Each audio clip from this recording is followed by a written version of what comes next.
Wel, gawn ni droi heno at Salm 95, i'n harwen i addoli. Salm 95. Dewch canwn yn llawen i'r arglwydd, rhwng bloedd o'r foledd i graig yn iachawdwriaeth. Down i'w bresenoldeb a diolch, gorfoleddwn ynddo a chaneuon mawl. Oherwydd Duw mawr yw'r arglwydd, a brenin mawr goriwch yr holl ddiwiau. Yn ei law ef y mae dyfnderau'r ddeia, ac eiddo ef yw uchelderau'r mynyddoedd. Eiddo ef yw'r môr ac ef ei gwnaeth. Ei ddwylo ef a greodd y sychdir. Dewch a ddolwn ac ymgrymwn. Plygwn ein gliniau ger bron yr arglwydd a'n gwnaeth, oherwydd ef yw ein Duw. A ninen bobl iddo, a defaid ei borfa. Heddiw, cewch wybod ei rym, os gwrandewch ar ei lais. Peidiwch a chaledu'ch calonnau, fel yn Meriba, fel ar ddiwrnod masa yn yr anialwch, pan fi i'ch tadau fy herio am profi, iddynt weld fy ngwaith. Am 20 mlynedd y ffieiddiais y genhedlaeth honno a dweud, pobl eu calonnau'n cyfeiliorni ydynt ac nid ydynt yn gwybod fy ffyrdd. Felly tyngais yn fynig na chaint ddyfod i'm gorffwysfa. Wel, gawn ni felly addoli yr arglwydd ac gadewch i ni ddod a'n holl galon nawr i orfoleddu ynddo fe. A mi ddechreuwn ni nawr gyda'r emyn cyntaf. Mawr oedd Crist yn rhagwyddoldeb, mawr yn gwisgo natur dyn, mawr yn marw ar galfaria, mawr yn meiddi angau ei hun.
Wel, ein darlleniad ni heno yw llythyr cyntaf Ioan a phennod 4. Llythyr cyntaf Ioan a phennod 4. Gyfeillion annwyl, peidiwch â chredu pob ysbryd, ond profwch yr ysbrydion i gael gwybod a ydynt o Dduw. Oherwydd y mae gai broffwydi lawer wedi mynd allan i'r byd. Dyma sut yr ydych yn adnabod ysbryd Duw. Pob ysbryd sy'n cyffesu bod Iesu Grist wedi dod yn y cnawd o Dduw y mae. A phob ysbryd nad yw'n cyffesu Iesu, nid yw o Dduw. Ysbryd yr angrist yw hwn. Clawsoch ei fod yn dod, ac yn awr y mae eisoes yn y byd. Blant yr ydych wi o Dduw, ac yr ydych wedi ei gorchfygu hwy, oherwydd y mae'r hwn sydd ynoch wi yn gryfach na'r hwn sydd yn y byd. I'r byd y maent hwy'n perthyn, ac o'r byd felly y dawr hyn y maent yn ei ddweud, ac y mae'r byd yn gwrando arnynt hwy. O Dduw yr ydym ni, y mae'r hwn sy'n adnabod Duw yn gwrando arnom ni. A'r hwn nad yw o Dduw, nid yw'n gwrando arnom ni.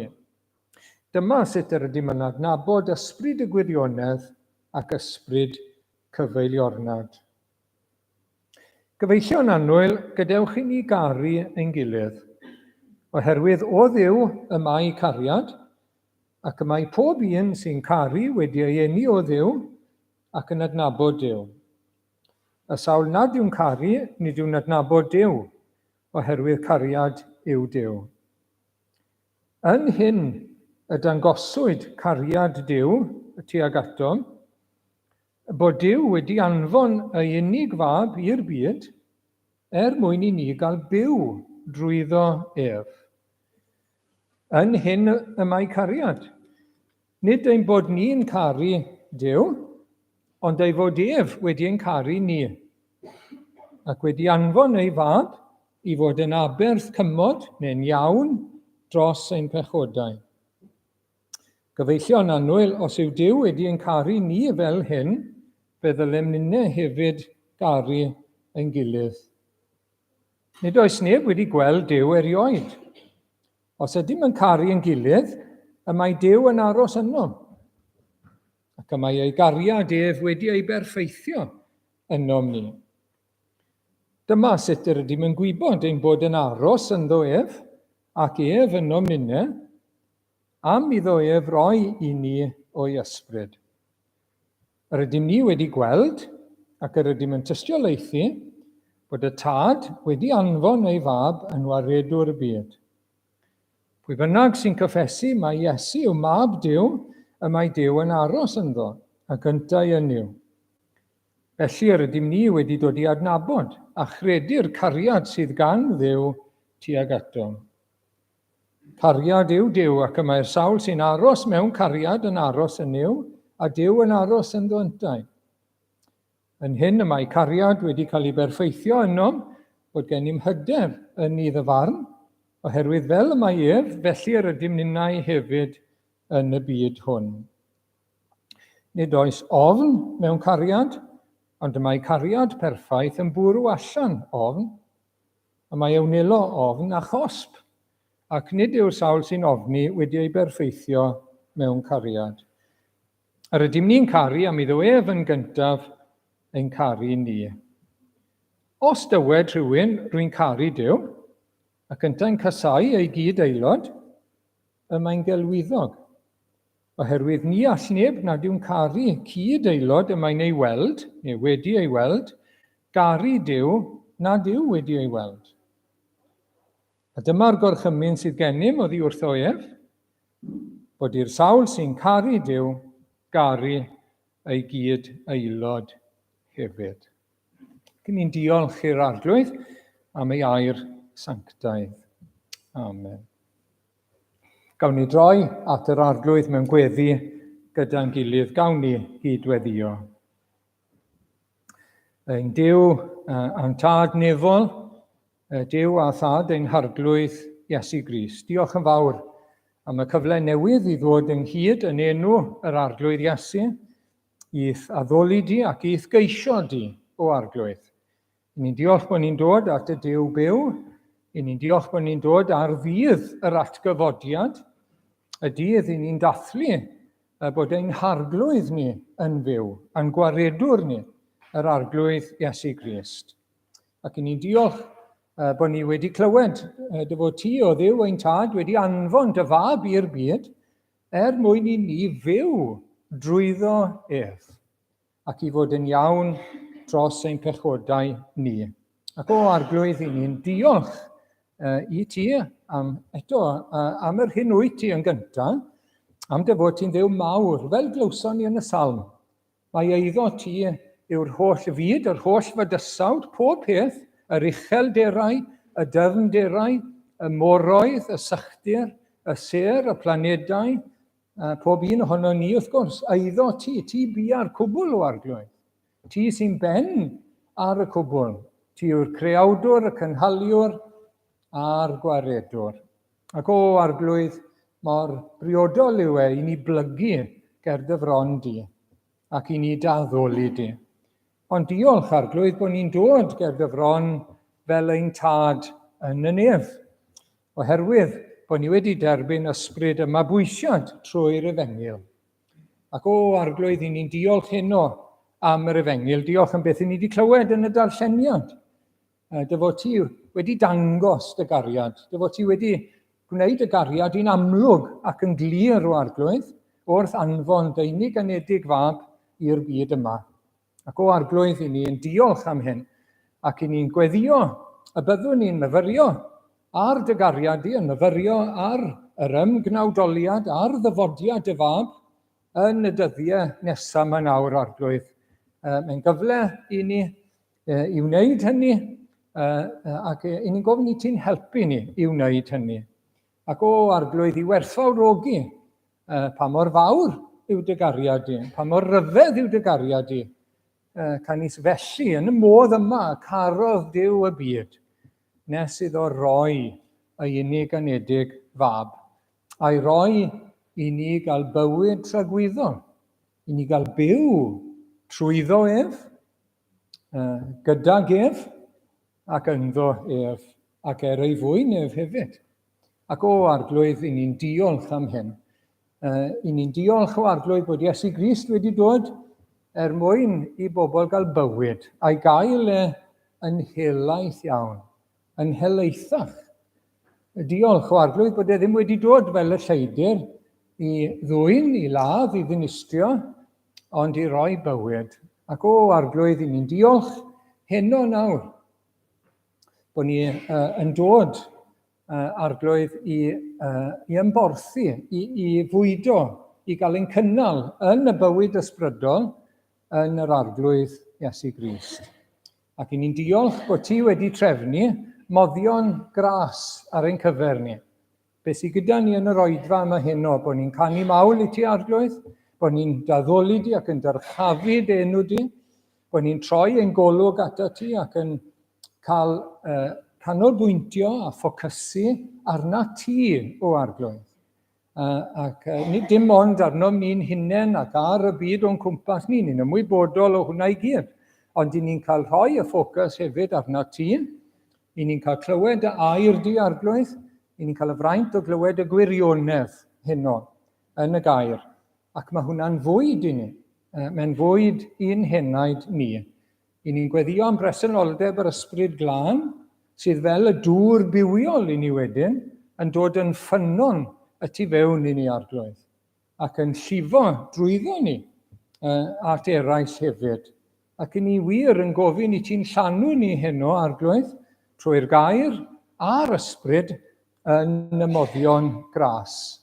Fel bod ein grasysau ni arglwydd yn tyfu, fel bod ni'n tyfu arglwydd mewn ffydd, bod ni'n tyfu mewn cariad, tuag ata ti a tuag at ein gilydd, bod ni'n tyfu ac yn cynyddu yn y gobaith sydd gyda ni, yn yr Efengyl. Y gobaith byw sydd gyda ni trwy atgyfodiad Iesu Grist oddi wrth y meirw. O arglwydd, i ni'n diolch am y moddion gras. I ni'n diolch bod ni'n cael dod nawr mewn gweddi ger dyfron di. O arglwydd, i ni'n daddoli di. I ni'n diolch i ti, arglwydd. Diolch am yr efengil. Diolch am yr arglwydd Iesu.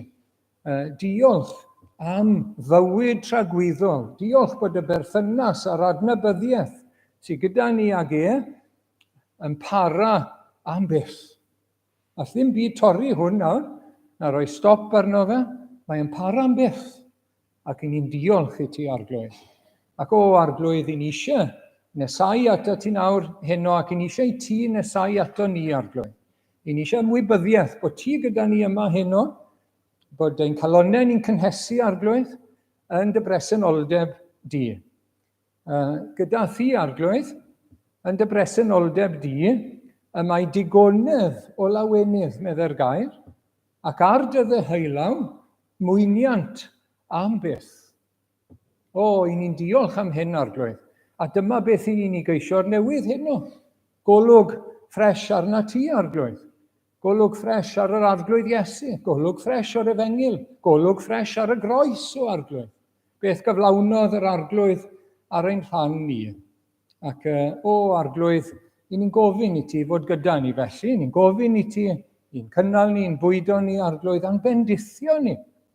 Ac i ni yn gweddio, bydd ein calonnau ni'n dyner, fel glywson ni yn y salm.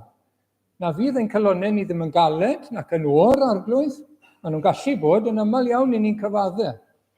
I ni'n gweddio nawr, bydd ein calonnau ni'n dyner tuag ata ti i dderbyn y gair. Ac i fod yn dir da i had y gair. Fel bod e wir yn dwy'n ffrwyth yn ein bywyd ni o ddydd i ddydd. Ac yn arbennig, i ni'n meddwl heno y byddwn ni'n tyfu, yn arbennig yn tyfu mewn cariad o arglwydd, fel ni wedi clywed. Mewn cariad, fel dy gariad di sydd yn llifo ato ni a trwom ni wedyn ni, arglwydd. I ni eisiau tyfu yn hyn, yn y ffordd i ni'n caru ein gilydd, yn y ffordd i ni'n caru ein cymdogion, a hyd yn oed ein gelynion hefyd. Felly ni'n cyflwyno hyn i ti, arglwydd. Ni'n gweddio dros waith yr wythnos o'n blaen ni fel eglwys.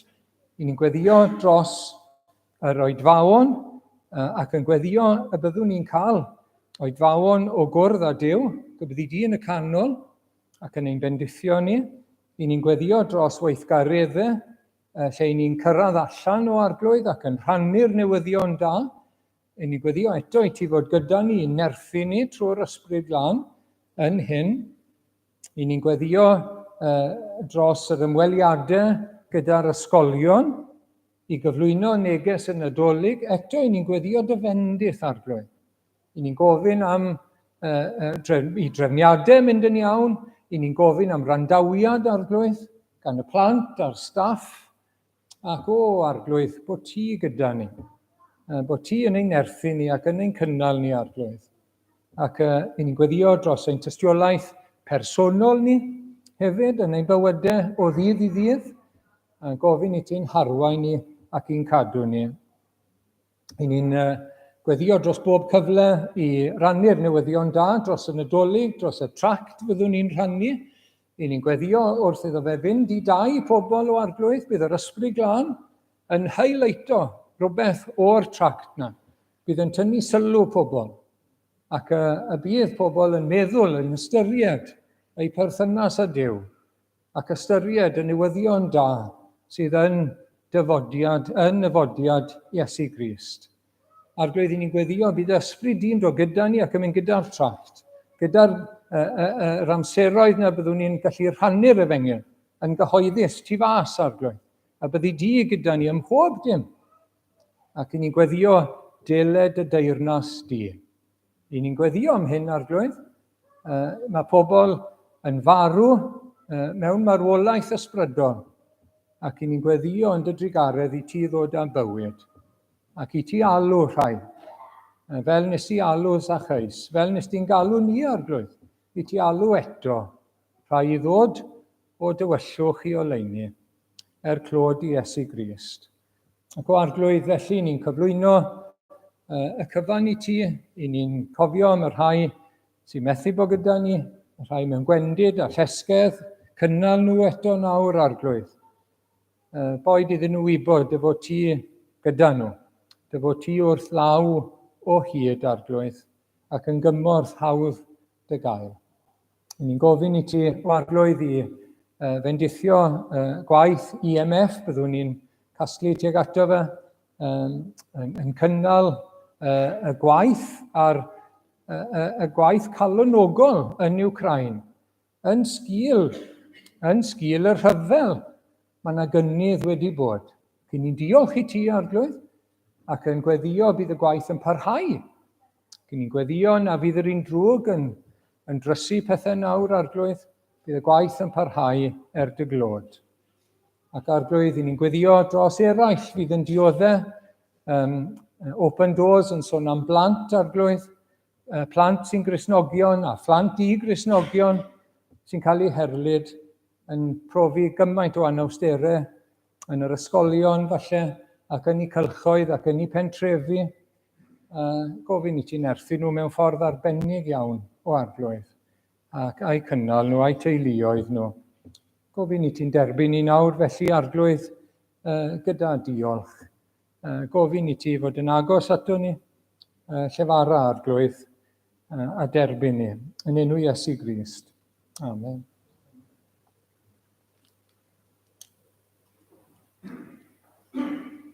Wel, gawn ni droi at yr ail emyn nawr, dyma gariad, pwy a'i treitha, anchwiliadwy ydyw ef.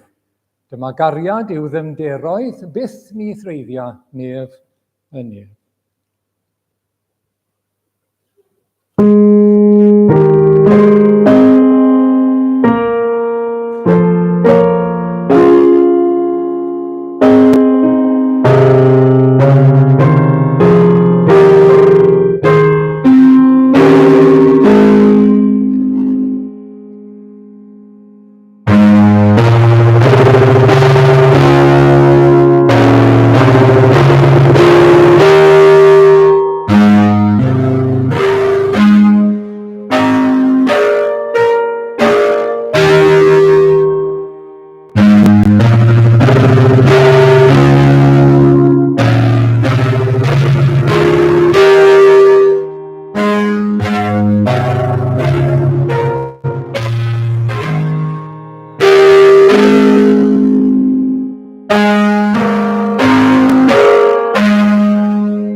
Wel, gawn ni droi nôl nawr at darlleniad, ac yn arbennig adnodau 7 i 12 a 2.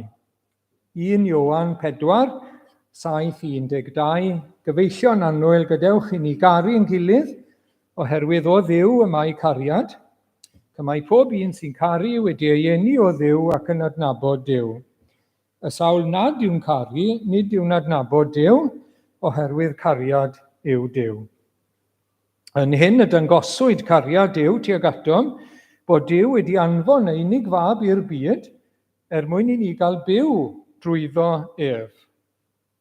Yn hyn y mae cariad, nid ein bod ni'n caru Duw, ond ei fod ef wedi'n caru ni, ac wedi anfon ei fab i fod yn aberth cymod neu'n iawn dros ein pechodau. Gyfeillio'n annwyl, os yw Duw wedi'n caru ni fel hyn, fe ddylem ninnau hefyd garu ein gilydd. Nid oes neb wedi gweld Duw erioed. Os ydym yn caru ein gilydd, y mae Duw yn aros ynom, ac y mae ei gariad ef wedi ei berffeithio ynom ni. Wel, i ni eto hyn wrth gwrs, i ni yn yr Advent nawr, yn y Sul cyntaf yn Advent, ac i ni'n gweld fan hyn, fel i ni'n gweld yn Efengyl Ioan, dyfodiad Iesu Grist yn cael ei gysylltu gyda chariad Duw tuag ato ni. Ac beth i ni'n darllen fan hyn, bod dyfodiad yr arglwydd Iesu, bod wedi cael ei anfon, bod hynny yn gwneud cariad Duw yn amlwg. Mae'n cael ei ddangos.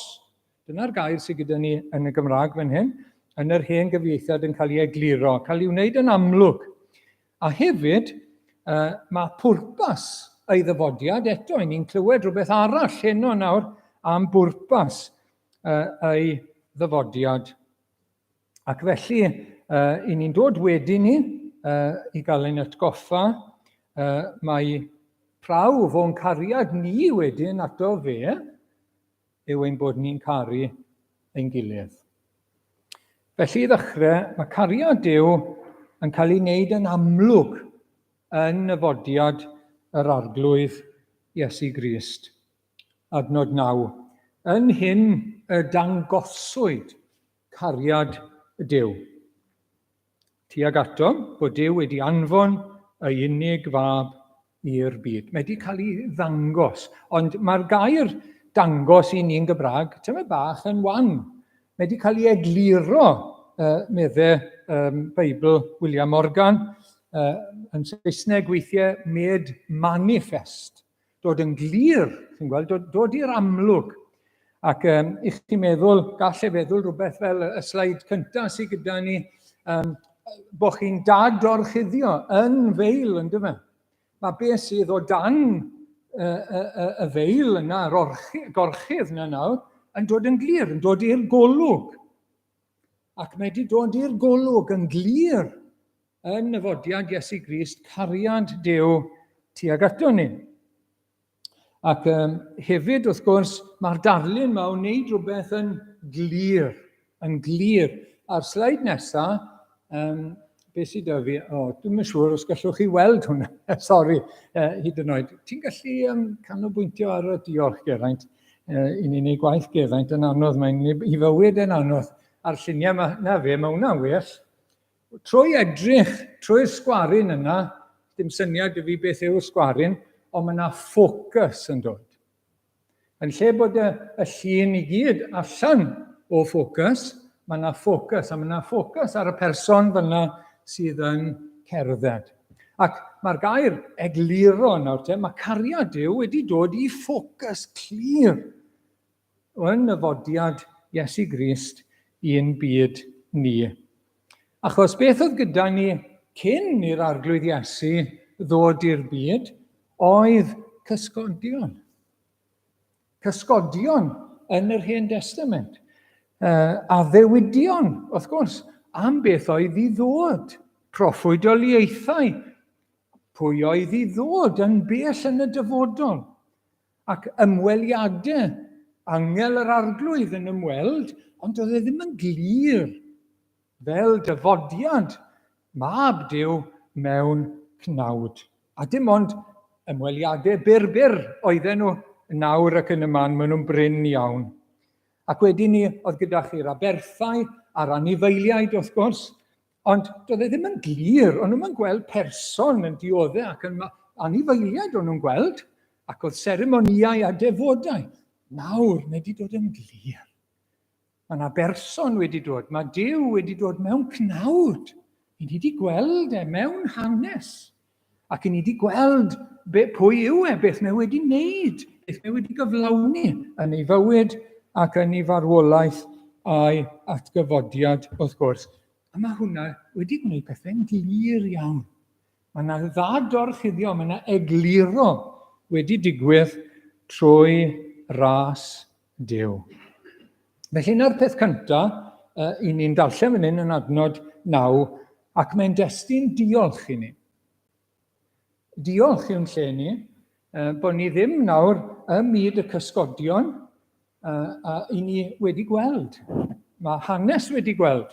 Mae'r addewidion wedi cael eu cyflawni. Dim ond yr addewid am yr ail ddyfodiad sydd heb ei gyflawni eto, ac i ni'n edrych ymlaen ar gyfer hynny wrth gwrs. Ond mae gymaint o'r addewidion a'r cysgodion wedi cael eu cyflawni yn y fodiad cyntaf yr arglwydd Iesu. Ac wedyn ni, mae hwnna yn helpu ni i beidio a meddwl ac i beidio ag amer cariad Duw tuag ato ni yn ei fab. Mae'n ein caru ni. Mae wedi rhoi ei fab, mae wedi anfon ei fab oherwydd ei gariad. Ac mae wedi dod i wneud gwaith arbennig, wrth gwrs, i gyflawni pethau arbennig, fel glywson ni bore yma, ac i ni'n clywed mwy heno. A falle gawn ni ganolbwyntio ar dim ond 2 beth fan hyn heno. Adnod 9 yn gyntaf. Yn hyn y dyngoswyd eglurwyd cariad Duw tuag ato, bod Duw wedi anfon ei unig fab i'r byd, mwyn i ni gael byw drwyddo ef. Felly, na'r peth cyntaf, na'r pwrpas cyntaf, i ddod â bywyd. I ddod â bywyd. Oedden ni'n edrych bore yma yn yr ysgol Sul ar y ffaith bod pechod adda wedi dod â marwolaeth i'r ddynoliaeth i gyd. Pechod adda, canlyniad pechod adda, oedd marwolaeth. Bod pawb yn farw yn ysbrydol, wedi cael mas o berthynas agos gyda Duw. Ac mae'n gyflwr triennus, cyflwr pawb, marwolaeth ysbrydol, cyflwr naturiol dyn, oherwydd pechod adda. Ond nawr te, mae'r adda diwetha wedi dod nawr, mae'r arglwydd Iesu wedi dod i roi bywyd, i ni gael byw trwyddo ef. Ac mae yna gymaint allan ni ddweud am y darn yma, i ni'n cyfyngu nawr i 2 beth te. Newn ni feddwl am ddarlun yr arglwydd Iesu o fara'r bywyd, ac amdano fe yn dod i roi bywyd helaethach fel bigau da. Ac Ioan 6 nawr te, 27, gweithiwch nid am y bwyd sy'n darfod, ond am y bwyd sy'n para i fywyd tragwyddol. Mab y dyn a rydd hwn i chwi. Chi'n cofio falle cyngor Iesu Grist i'r disgyblion, neu'r dilynwyr, dylen ni ddweud, oedd wedi dilyn bob cam, y diwrnod ar ôl iddo fe borthu'r 5,000. Ond nhw wedi cael bwyd am ddim y diwrnod cynt. A maen nhw'n ei ddilyn eto. A pwy a wyr maen nhw'n gobeithio, falle gawn nhw bryd o fwyd eto o ddilyn yr arglwydd Iesu. Pobl i ni'n galw disgyblion y torthau. Ond nhw wedi cael pryd un diwrnod, a mae Iesu Grist yn dweud, pam na fyddech chi'n dangos yr un ymdrech, chi wedi dilyn ar draws môr Galilea, wedi croesi'r môr, wedi dangos ymdrech fawr i ddilyn Iesu Grist ar draws, pam na fyddech chi'n dangos yr un ymdrech i gael bwyd i'ch enaid chi, ac i chi'n dangos i gael bwyd i'r corff, achos mae'r bwyd yma yn mynd i roi bywyd tragwyddol. Mab y dyn a rydd hwn i chi oherwydd arno ef y mae Duw y Tad wedi gosod sêl ei awdurdod. Ac felly mae e'n gynhaliaeth, mae e'n fwyd sy'n para ac yn para ac yn para i fywyd tragweddol. Mae'r bywyd nawr, mae'r arglwydd Iesu wedi dod i roi i ni yn fywyd sydd yn para, mae'n fywyd tragweddol. Dyw e ddim yn stopo, dyw e ddim yn dod i ben, dyw e ddim yn cael ei atal, mae'n para ac yn para ac yn para. Mae gynhaliaeth ei ni yn para ac yn para ac yn para. Ac yn arbennig gallwn ni feddwl am ein ffydd ni yn yr arglwydd. Dyna sy'n cael ei roi i ni pan ni'n dod yn fyw. I ni'n cael ffydd i ymddiried ynddo fe, ein gobaith ni ynddo fe, a'n cariad ni tuag ato fe ac at ein gilydd. Ac mae yna gynhaliaeth parhaus i gael. Mae yna fywyd o gynhaliaeth trwy'r amser yn yr arglwydd Iesu Grist.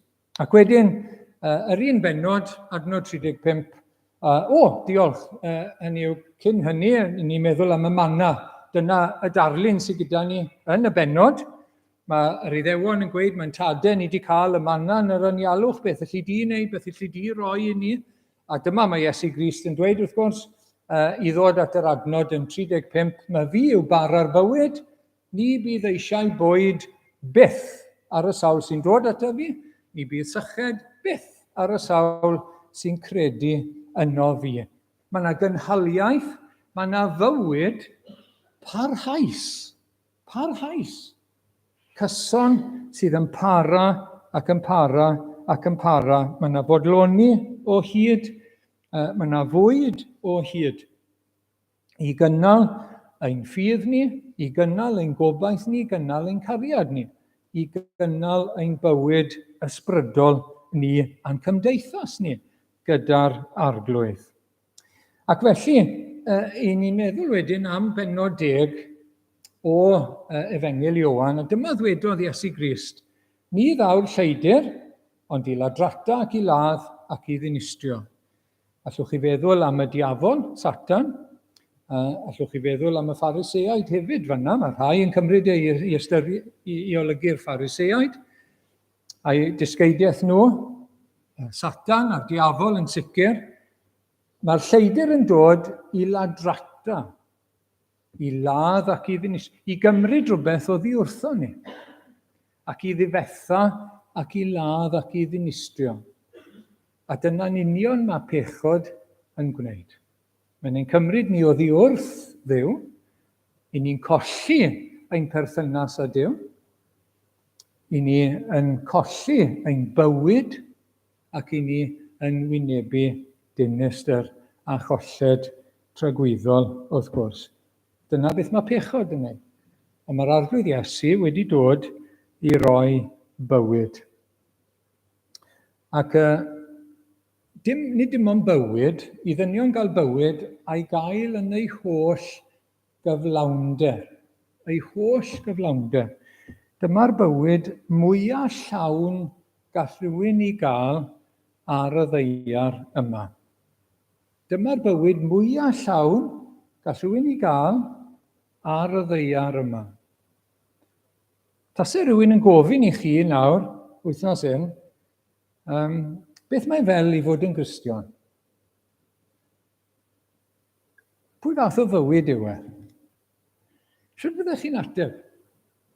Sut fyddech chi'n mynegu llawnder y bywyd, bod e'n helaeth, bod e'n gyflawn, y bywyd llawna posib? Sut fyddech chi'n mynegu hwnna? Tasai rhywun yn gofyn i chi, beth yw'r bywyd cyflawn yma mae'r arglwydd Iesu wedi dod i'w roi i ni? Wel, mae'n fywyd o berthynas gyda Duw. Mae'n fywyd o berthynas, cymundeb gyda Duw holl a lluog trwy ei fab Iesu Grist. Mae'n golygu adnabod i ddechrau, bywyd o adnabod. Ac yn y bennod arbennig yna, wrth gwrs, bennod 10 o Efengil Ioan, mae Iesu Grist yn gweud pethau fel hyn, yr wyf fi yn adnabod fy nefaid, am defaid yn fy adnabod i. Ydych chi'n adnabod yr arglwydd Iesu Grist? Ydych chi'n adnabod y bugail? Ydych chi'n brofiadol ohono fe fel Cristion? Wel ydyn. Yr un sydd wedi rhoi ei einioes dros y defaid. Yr un sydd wedi'n galw ni. Ac wedyn mae'n dweud bod ei ddefaid yn clywed ac yn adnabod ei lais ef. Clywed Elisha ac yn nabod Elisha. Ac yn dilyn ei lais wedyn. Mae'n ei galw nhw wrth ei henw. A mae'n ei harwain nhw i mewn ac allan. I borfa ac i'r gorlan ac i ddiogelwch. Mae hwnna'n fywyd helaeth. Chi a fi yn nabod Duw trwy ei fab. I chi a fi mewn perthynas o adnabyddiaeth agos gyda'r bugail da. A mae llawer yn dibynnu pa mor agos i ni, ond i ni mewn perthynas gyda'r bugail da. I ni mewn perthynas gyda'r Duw holl a lluog. Does dim bywyd llawnach i gael na hynny, na bod y Duw mawr, glywson ni amdano fe yn y salm, yn ein bywyd ni. Trwy ei fab, trwy ei ysbryd lan, bod gyda ni, bod yno ni, bod ni'n brofiadol ohono fe. Ac i ni adnabod mae'n ein harwain ni, gallwn ni glywed ei lais unrhyw bryd i ni'n dewis. Dyma lle mae lais yn yr ysrythyr. Ac i ni'n troi at yr ysrythyr ac i ni'n clywed ei lais. Ac i ni'n nabod ei lais nawr, i ni'n nabod ei lais, mae'n siarad â ni. A mae llawer yn dibynnu, oes gyda ni amser pan ni'n darllen i air i glywed beth mae'n dweud wrtho ni. Mae hwnna'n bwysig iawn yn dweud. Pan ni'n darllen, pan ni'n dod at air Duw, pan ni'n dod fan hyn, beth mae'n mynd i ddweud wrtho i heno? Beth fydd pwyslais, beth mae'n dweud wrtho i heno? A mae hwnna'n rhan o'r adnabyddiaeth o'r arglwydd. Mae e'n siarad, mae'n wirionedd, mae air yn wirionedd. Y Duw mawr yw trwy ei fab, yr arglwydd Iesu, y bugail da sydd wedi rhoi ei fywyd. Ac mae'n cael ei alw yn fywyd trwyddo fe. Trwyddo fe, ni'n byw trwyddo fe, trwy fod mewn perthynas gydag ef. Ac mae'n fywyd tragwyddol, fel i ni wedi dweud, dyw e ddim yn arwain i ddistryw. Hefyd yn y Testament Newydd, nid yn unig mae'n fywyd trwyddo fe, trwy i ni ei adnabod trwy ni glywed ei lais ac ymateb iddo fe, trwy ni lynu wrtho fe, a'i ddilyn a cael ein porthi a'n bwydo ganddo fe, hefyd i ni'n byw iddo fe. Mae wedi dod i roi bywyd i ni a byw iddo fe i ni nawr. 2 Corinthiaid, pennod 5 ac adnod 15. A bu ef farw dros bawb mwyn i'r byw, beidio a byw iddynt ei hunain mwyach. Chi weld, mae wedi marw i ni ddod yn fyw. Mwyn i'r rhai sy'n fyw, beidio a byw iddynt ei hunain mwyach, mae yna fywyd newydd. Mae yna fywyd gwahanol, mae yna fywyd tragwyddol. Beth yw e? Byw iddo fe. Byw i'r un a fi farw drostynt. Ac a gyfodwyd. Ymherthynas y bugail a'r praidd. Beth yw gwaith y praidd? O dilyn y bugail. Dilyn y bugail. Cadw'n agos. Glynu. Dilyn. Pidio a gwrando ar lais dieithriaid. Lleisiau eraill, wrth gwrs. Lleisiau diarth. Mae yna lot o leisiau yn ein byd ni heddi. Lot fawr o leisiau. Lleisiau sy'n mynd â ni bant o ddi wrth yw. Lleisiau sydd ag agenda hollol wahanol i agenda gair Duw. Lleisiau sy'n rhoi dyn yn y canol yn lle bod Duw yn y canol. Lleisiau sy'n pwysleisio y byd hwn, yn hytrach na'r byd hwn a'r byd sydd i ddod, a thragwyddoldeb. Mae yna gymaint o leisiau gwahanol yn does e? Mae yna leisiau sydd yn gwadu gair Duw. Mae yna leisiau yn Eglwys Iesu Grist sydd yn mynd yn erbyn gair Duw, erbyn hyn. Mae yna gymaint o leisiau. Ond ein gwaith ni yw byw iddo fe. A mae hynny'n golygu gwrando ar ei lais ef, ac i fyddhau i'w lais ef. Ac wrth gwrs, dweud amdano fe hefyd. A hefyd, yn y Testament Newydd, ni'n clywed bod ein bywyd ni yn fywyd lle ni'n byw gydag ef. Gydag ef. I ni'n byw trwyddo fe, i ni'n byw iddo fe, ac i ni'n byw gydag ef. Mae hwnna'n ddarlun hyfryd iawn. Bod ni mewn cwmni, mewn cymdeithas ag e. Ac felly ni'n troi ar Thessaloniaid, 1 Thessaloniaid 5, oherwydd nid i ddigofaint y penododd Duw ni, ond i feddi a chawdwriaeth, drwy ein harglwydd Iesu Grist, hwn a fi farw drosom, mwyn i ni gael byw gydag ef. Pryn bynnag ai yn effro, ai yn cysgu y byddwn ni. Hynny yw, hyd yn oed ar ôl marw, byddwn ni dal gydag ef, byddwn ni gyda'r arglwydd. Na'r bywyd sydd gyda ni, bywyd gydag ef. Wrth gwrs, oedd y bugail yn amser Iesu Grist, gyda'r defaid 24/7. Gydag ef. O'n nhw gyda'i gilydd trwy'r amser. Ond yw hwnna'n ddarlun hyfryd. Mae'r arglwydd Iesu yn rhoi y darlun i ni bod e'n gafael yn dyn yn ei ddefaid. Gawn ni fynd at y sleid nesaf falle. Darlun o fugail yn cario dafad. Nid oen nawr, ond dafad, cofiwch. Ac mae dafad yn drwm i gario. A mae'r arglwydd Iesu yn gafael ac yn cario ei bobl. Ac mae'n gafel yn dyn yn nhw. Nid dant byth i ddistryw, ac ni ddwg neb hwynt allan o'm llaw i. Gydag ef, yn ei feddiant ef, yn ei gwmni, ac yn ei gymdeithas ef. Dyna'r bywyd sydd gyda ni. Nawr, y cwestiwn i ni yw, odyn ni'n byw lan i lawnder y bywyd sydd gan Iesu Grist ar ein cyfer ni? Odyn bywyd ni'n adlewyrchu y ffaith bod Duw holl allio gyda ni. Bod yr arglwydd gyda ni, bod y bugail gyda ni. Odyn ni bob amser o fewn clyw ei lais. Odyn ni'n bwydo ein henaid, fel bod ni'n llawn. Trwy ei air, trwy'r ysbryd glân, cael ein bwydo yn cynnal, yn ein ffydd, yn ein gobaith, yn ein cariad. Ond mae angen ein bwydo ni o hyd. Allwn ni'n byw ar fwyd wythnos diwetha, mae rhaid yn cynnal ni o hyd ac o hyd ac o hyd. Ond mae'r bywyd yna ar ein cyfer. Dyna pam mae wedi dod i roi y bywyd yma o berthynas a adnabyddiaeth gyda yr arglwydd.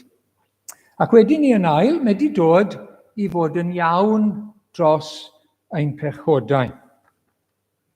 Yn hyn y mae cariad, adnod 10, nid ein fod ni'n caru Duw, ond ei fod ef wedi'n caru ni, hynny yw yn gyntaf, mae'r geiriau yn dod dwywaith, ac wedi anfon ei fab i fod yn aberth cymod neu yn iawn dros ein pechodau. Ystyr y gair aberth cymod fan hyn yw dyhyddiant neu propitiation yn Saesneg. Bydd gyda chi mewn ambell i gyfieithiad Saesneg mwy manwl, propitiation. Nawr, beth yw ystyr hyn? Mae'n bwysig iawn bod ni'n deall hyn. Mae'n rhan o ystyr a phwrpas marwolaeth Iesu Grist ar y groes. Ac mae'n golygu symud digofaint Duw a'r bechod wrth gymryd arno fe ei hunan ar y groes. Yn lle bod digofaint Duw ar ein pechod yn dod arno ni, bod wedi dod arno fe. ar groes Calfaria. Falle gawn ni edrych ar y sleid sydd gyda ni. Eto, wy'n dewis rai anghywir, sori am hynny. Beth sydd gyda chi fan hyn yw rhywbeth sy'n cael ei ddefnyddio yn Israel i amddiffyn rhag taflegrau sydd yn dod mewn. Maen nhw'n cael eu saethu mewn ac maen nhw'n dod mewn. A beth maen nhw'n galw hwn ydy Iron Dome Shield. Os chi wedi clywed y term, Iron Dome Shield, dyw e ddim yn darian iawn, dyw e ddim yn heiar na dim byd. Disgrifiad yw hwnna o ardal dros ben bobl sydd nawr yn saff. Dyna beth yw Iron Dome Shield. A beth sydd gyda chi, gallwn ni fynd lan, tyma bach, diolch yn fawr, Geraint. Mae gyda chi radar system ac wedyn gyda chi control system a launcher. Gret, diolch yn fawr. A beth sy'n digwydd, mae'r system yna yn synhwyro, mae'n pigo lan pan mae rocket yn dod tuag at, gwedwch tuag at Jerusalem. A mae rocket yn dod trwy'r awyr, a beth sy'n cael ei wneud wedyn ni, os ewn ni bach i'r dde falle, diolch, mae nhw yn saethu rocket arall. A mae rocket yna yn cyfarfod y rocket arall yn yr awyr, a dyw e ddim yn dod lawr ar y bobl ac ar y ddinas, ac felly maen nhw'n cael eu hamddiffyn rhag yr ymosodiad. Rhag y rocket yna sydd wedi cael ei anelu atyn nhw. Wel, dim ond darlun nawr, dim ond trial meddwl am ddarlun bach i'n helpu ni yw hwn. Mae digofaint Duw yn dod yn erbyn pechod. Chi'n gweld? Mae'n dod yn erbyn pechod. A beth sydd wedi digwydd ar groes Calfaria? Wel, mae Iesu Grist wedi cael ei godi ar y groes, a mae'r digofaint wedi dod yn llawn. Arno fe. Arno fe. Fel bod pob un sy'n credu ynddo fe, o dan, fel petai Iron Dome Shield, i ni'n saff, i ni'n ddiogel. Di ni ddim o dan ei ddigofaint rhagor, ac i ni ddim yn mynd i wynebu dinistyr tragwyddon. Dyna rhan o bwrpas, rhan fawr iawn o bwrpas Iesu Grist yn dod i'r byd. Dyna beth i ni'n cofio yn y cymundeb. Dyma pam fath. I gymryd digofaint Duw. Nawr, mae rhai pobl, llawer o bobl yn gwadu yr syniad yma o ddigofaint Duw. Bod Duw yn ddig gyda phechod. Mae'n glir iawn yn y Beibl, ac mae rhaid i ni ddeall yn glir. Adnod 18 o'r Rhufeiniaid 1, mae digofaint Duw yn cael ei ddatguddio o'r nef yn erbyn holl anifioldeb ac anghyfiawnder pobl dynion sydd trwy eu anghyfiawnder yn atal y gwirionedd. Beth yw agwedd Duw tuag at ddyn yn ei bechod, tuag at berson yn ei bechod? Digofaint. Nawr, beth yw ystyr hwnna? Wel, gwrthwynebiad Duw. Gwrthwynebiad cyson, gwrthwynebiad sanctaidd i bechod, i ddrygioni mewn dyn. Mae'n gwrthwynebu, bob amser, mae'n gwrthwynebu pam? Mae'n lan, mae'n sanctaidd, mae'n dda. Wrth gwrs bod e'n gwrthwynebu beth sydd yn ddrwg. Wrth gwrs bod e'n gwrthwynebu beth sydd yn aflan. Wrth gwrs bod e'n gwrthwynebu beth sydd yn llygredig. A mae'n gwrthwynebu fe, mae'n ddig. Nid bod wedi colli dymer, ond mae'n gyson yn gwrthwynebu. Gyson yn erbyn, chi'n gweld? Ac i ni, yn ein pechod, dyn naturiol, o dan ddigofaint Duw. Ac os i ni'n marw yn ein pechod, mae llawnder digofaint Duw'n dod arno ni mewn colled tragwyddol. Chi'n gweld, gallwch chi ddim sôn am Dduw yn ddig a phechod, heb bod e'n ddig gyda pechadur. Gallwch chi ddim sôn am bechod ar ben ei hunan. Gallwch chi ddim dod a bag i fi heno a pechod yn y bag. Dwi'n mynd i synwyr. Gallwch chi ddim dod â casineb a'i roi e mewn bag. Allwch chi ddim dod â godineb a'i roi e mewn bag. Gallwch chi ddim. Lle chi'n gweld pechod, lle mae pechod yn cael ei weithredu, mewn person, wrth gwrs, bob amser. Gallwch chi ddim gwahanu fe, mae mewn person. Ni sy'n dweud celwydd, ni sy'n twyllo, ni sy'n casau, mae'r pechod yn rhan mae'n cael ei weithredu yno ni wystod. Ac felly, oedd rhaid iddi gofaint Duw ddod, gallai fe ddim dod ar bechod, ar lwmp o bechod, rwle draw fyna. Na, oedd rhaid iddo fe ddod ar berson yn cario ein pechod ni. Yr arglwydd Iesu, wrth gwrs. Dyna fe ar y groes. Bod ddim yn bechadur, oedd e'n cario pechod ei bobl. A mi ddath y digofaint i gyd lawr arno fe. Fel bod pob un sy'n credu ynddo fe yn cael mynd yn rhydd, wrth gwrs. Dim condemniad, dim digofaint. A dyna mae'r Efengyl yn dweud wrthom ni. Rhufeiniaid 8, adnod 1, nawr felly, nid yw'r rhai sydd yn Christ Iesu dan gollfarn o unrhyw fath. Does dim condemniad uwch yn penni heno, os i ni yn Iesu Grist, i ni'n rhydd. A'n pechod ni wedi cael ei roi arno fe, ar y groes. Does dim condemniad uwch yn penni, does dim cwmwl uwch yn penni, rhyngthon ni a Duw. Does na ddim. Mae rhaid i ni lawenhau a gorfoleddu. I ni'n rhydd. Does dim pwysau condemniad arno ni nawr. I ni'n blant i Dduw. I ni'n etifeddio yn y bywyd trogwyddol. Di ni ddim dan felltith o gwbl. Galatiaid 3:13.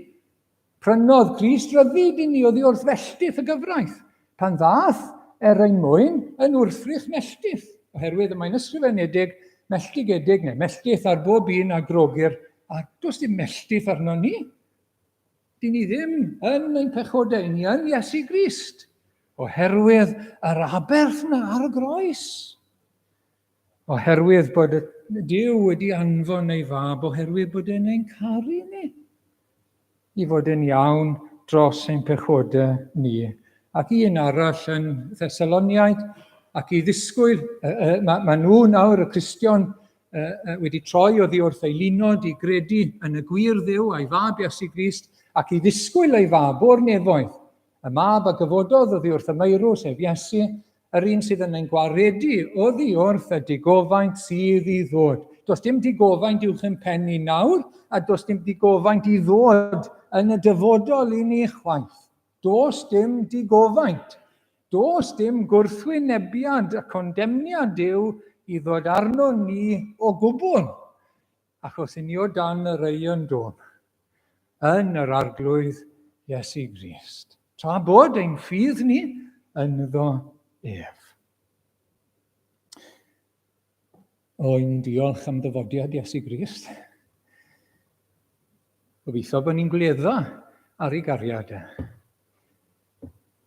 Yn rhoi ei fab i roi bywyd o adnabyddiaeth, oherwydd bod wedi bod yn iawn dros ein pechodau ni. Ac wedyn ni, i orffen, ni'n sôn am gariad Duw, ac wedyn ein cariad ni mewn ymateb i gariad Duw. A dyna i ni'n neud. Ymateb i ni, yr ydym ni yn ei garu ef, a mi ddo ef yn gyntaf ein caru ni. Ac mae hwn yn bwysig yn y Testament Newydd. Mae'n cariad ni at ein gilydd, at eraill wrth gwrs, yn brawf bod ni wedi profi cariad Duw tuag atom ni. Mae'n brawf ohono fe, mae'n fesur ohono fe. Mae maint i ni'n caru ein gilydd ac eraill yn dangos maint ein cariad at yr arglwydd. Mae'n dweud hynny yn glir yn y darn yma. Felly beth mae'n feddwl? bod ni'n ymateb mewn cariad. Siwr, ni'n gwybod bod ni'n caru yr arglwydd. Beth mae'n golygu i garu yr arglwydd? Ac wrth gwrs, i garu'n gilydd wedyn ni. Wel, i ddechrau, mae caru'r arglwydd yn golygu i fyddhau iddo fe. Mae mor syml â hynny, cadw i orchmynion. So, mae wedi dweud hyn yn yr ail bennod yn 1 Ioan 2, y sawl sy'n dweud rwy fy ni adnabod, a heb gadw ei orchmynion, mae'n gelwyddog. Mae cyffes glywson ni bore yma, heb ffrwyth, yn gelwydd. Un peth yw cyffesu a dweud, ond y ffrwyth yw'r prawf. Mae hwnna'n glir gyda Iesu a Zaccheus, mae'n glir fan hyn, gyda Ioan. Mae'n gelwyddog, ac nid yw'r gwirionedd ynddo, dwi ddim yn real. Ond pwy bynnag sy'n cadw ei airef, yn hwnnw yn wir, mae cariad at Dduw wedi ei berffeithio, wedi dod i'w lawn dwf. Felly, i'r graddau, yr ydym ni yn caru ein gilydd, caru eraill, mae cariad Duw wedi dod yn llawnach ac yn llawnach ynom ni. Dyna beth mae'n dweud. Ac wrth gwrs, mae un gorchymyn yn arbennig yn Ioan 13, 34, yr wyf yn rhoi i chwi orchymyn newydd, carwch eich gilydd fel y cerais i chwi. Carwch eich gilydd, full stop, fel y cerais i chwi, felly yr ydych chwythau i garu eich gilydd. Y gorchymyn newydd bod ni'n caru'n gilydd fel mae Iesu Grist wedi ein caru ni. A dyma bwyslais y darn yma i gyd. Dyma'r pwyslais i gyd. Bod ni yn dangos bod ni'n nabod Duw, bod ni'n nabod cariad Duw, wrth i ni garu eraill. Nawr, shwd i ni'n gwybod bod ni'n caru person? Beth mae'n golygu i garu person? Wel, dechreuwch gyda'r 10 gorchymyn. Dechreuwch gyda'r ail ran y 10 gorchymyn. Achos oedd Iesu Grist wedi crynhoi y 10 gorchymyn, chi'n cofio, mewn 2. Car yr arglwydd y Dduw, a thwll galon, a thwll feddwl, a thwll henaid, a thwll nerth. Dyna'r rhan gyntaf. A'r ail ran, a char dy gymydog fel ti dy hun. Wel, shwd ych chi'n gwybod bod chi'n caru eich cymydog? Wel, chi'n dechrau fyna gyda y 5 gorchymyn arall yn y 10 gorchymyn. Felly, bod ni ddim yn lladd. Ond wrth gwrs, chi'n cofio esboniad manylach Iesu Grist o'r gorchymyn yna, na ladd, paid â casau neb. Paid â bod mor grac gyda rhywun fel bod ti eisiau symud allan o'r ffordd. Paid â galw rhywun yn ffŵl ac edrych i lawr arno fe. Os felly, dwi ti ddim yn ei garu fe. Dwi ti ddim yn ei garu fe. Mae'n dechrau fyna, na ladd. Wedyn ni, naw na o dineb. Naw na o dineb. Felly, os i ni'n pechu yn rhywiol tu fas i briodas, meddai Iesu Grist, gallwn ni wneud hynny wrth edrych ar rhywun yn anghywir, wrth feddwl yn anghywir, heb sôn am weithredu, tu fas i briodas dyn a menyw, dyn ni'n yn caru'r person yna. Na, dyn ni ddim. Dyn ni'n cyflawni pechod, wrth gwrs. Dyn ni'n caru nhw. Nid cariad yw hwnna, fel mae Duw yn gweld cariad. Ac wedyn ni, dwy'n nal a drata, bod ni eisiau cymryd oddi wrth eraill, bod ni'n takers oddi wrth eraill. Dim cariad yw hwnna. Fel na oedd Zaccheus yn dyfa. Wedyn mi ddath eisiau rhoi, eisiau bendithio eraill wrth gwrs, eisiau ceisio rhoi fel oedd yn gallu. Celwydd, mae cam dystiolaeth, ffordd i ni'n siarad ag eraill, pa mor rwydd yw i slipo i ddweud celwydd. Pyd o dweud y gwir i gyd? I ni mewn twll i ni mewn cornel, i ni'n edrych yn wael. Wel, ni'n ni ddim dangos y gwir i gyd, falle, achos bydd e'n rhoi fi mewn lle gwael iawn, golwg gwael iawn, a gwahanol beth eraill yn rhoi pwysau arno ni. Nid cariad yw hwnna at ein cymydog. Nid cariad yw hwnna at rhywun o'n cwmpas ni, yn ein cymdeithas ni. Ac wedyn mae chwennych, wrth gwrs, bod ni eisiau pethau sydd gan ein cymydog. Bod ni eisiau pethau sydd gyda nhw. Dwi'n mynd deg bod nhw'n cael, a bod ni ddim yn cael. Beth bynnag ydyn nhw. Ni eisiau chwennych i ni. Nid cariad yw hwnna. Mae cariad yn llawenhau yn beth sydd gan rhywun arall. Heb genfi gen ni. Llawenhau. Ac enfigen yn hollol gros, wrth gwrs. Mae'r jealousy. Bod gan rhywun rhyw ddawn, bod gan rhywun rhyw weinidogaeth, bod gan rhywun hyn y llall, a bod ni ddim yn llawenhau. Dwi ddim yn caru nhw wedyn.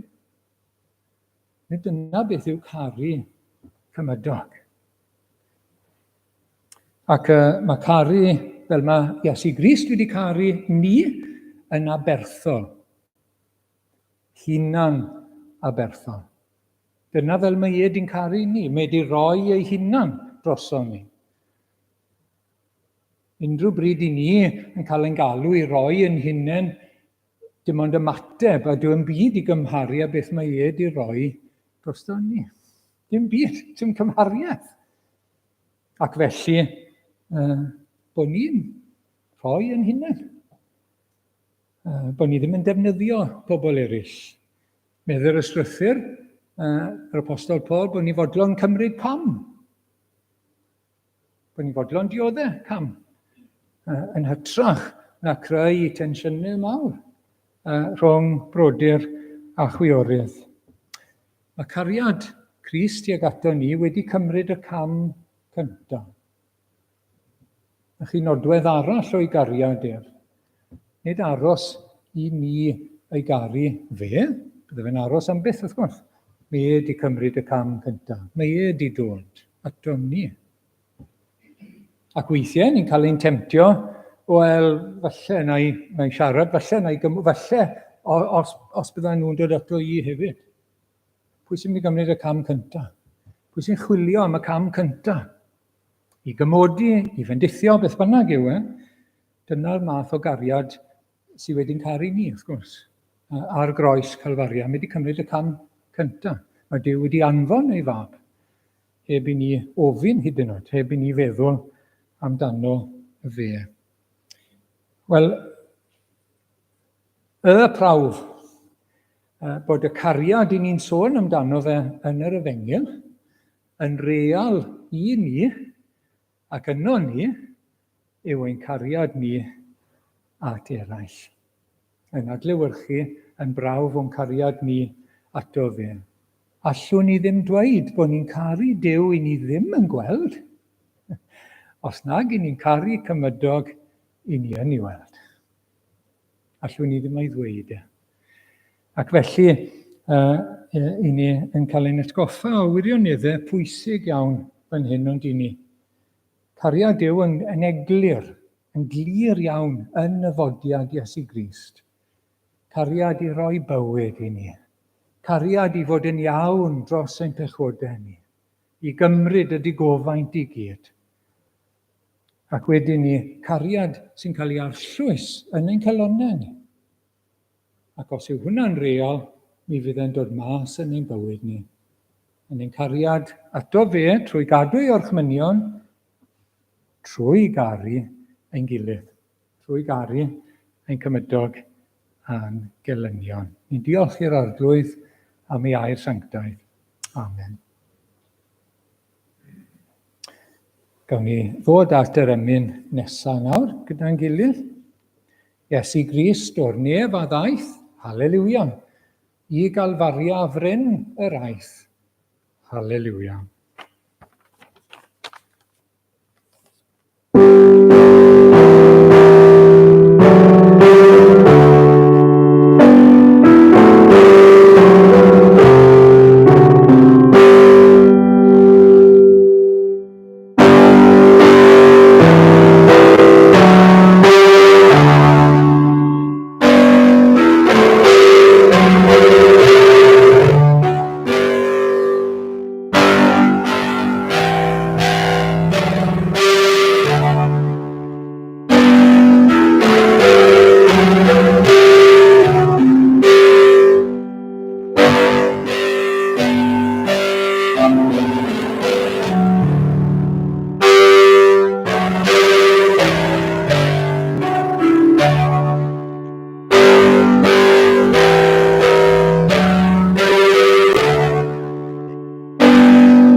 diolch am wneud y gariad i mor glir yn nyfodiad y fab annwyl i'n byd ni.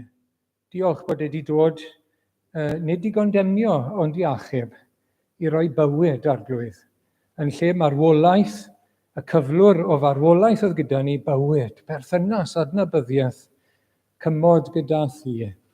Ac yn lle condemniad a digofaint, bod ni nawr o dan dy ras di o arglwydd, ac o dan dy gariad fel ein tad nefol. O arglwydd, i ni'n diolch am hyn.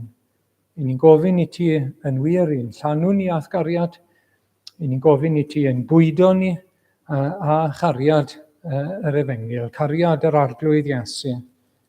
Ac i ni eisiau bod y cariad yma yn dod trwyddo ni arglwydd, ac yn gryfach tuag at ein gilydd a tuag at eraill, bod ni'n gallu gweld eraill fel oedd y ti yn ein gweld ni ac yn ei caru nhw. Arglwydd, i ni'n gofyn i ti'n helpu ni a'n harwain ni, bendithia ni yn awr a derbyn ein diolch. Drwy Iesu Grist. Amen.